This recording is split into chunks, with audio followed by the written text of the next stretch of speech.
On la surnomme l'Alcatraz des virus, l'île la plus dangereuse d'Europe.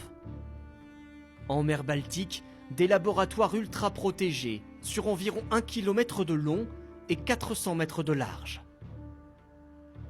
Comment sont conservés ici des centaines de virus potentiellement mortels pour l'homme? Thomas Mettenleiter dirige ce centre de recherche hors norme. Il fait partie de la petite dizaine de personnes seulement autorisées à s'approcher des virus les plus dangereux, comme la rage ou la fièvre jaune. Exceptionnellement, il nous conduit au plus près des cuves de stockage. C'est à moins 181 degrés Celsius. Ici, on peut conserver les virus pendant des années, des décennies.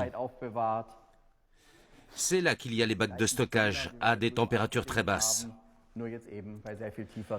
Mais je ne suis pas équipé pour les manipuler et je vais refermer très vite. On a des virus très pathogènes dans la zone encore plus protégée, comme la fièvre afteuse pour les animaux ou pour les humains, Ebola. Des cuves d'azote liquide soigneusement fermées. Le taux d'oxygène dans la pièce est mesuré en permanence pour détecter la moindre fuite et donner l'alerte. Des virus conservés ici pour être étudiés depuis 1910. L'île de Reims est le plus ancien centre de recherche en virologie au monde. Utilisé par les nazis pour des recherches sur les armes biologiques, l'Institut se concentre depuis sur la mise au point de vaccins, avec 450 employés et pas moins de 10 000 animaux. On a par exemple des sangliers. Et là, ce sont des alpagas qui produisent des anticorps très particuliers. Il n'y a pas d'autre possibilité que de tester sur des animaux pour avoir des résultats fiables. Les vaccins développés ici permettent de lutter notamment contre la peste porcine ou la rage du renard. Et voici l'animal qui propage le plus de maladies, le moustique.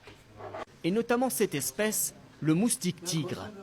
Longtemps confiné aux zones tropicales, il est apparu en France et en Allemagne il y a quelques années. Il peut potentiellement transmettre la dengue, Zika ou le chikungunya. Le virus se répand partout dans le moustique, jusque dans les glandes salivaires. Et à la prochaine piqûre, le virus pourra être transmis par la salive à la personne qui se fait piquer.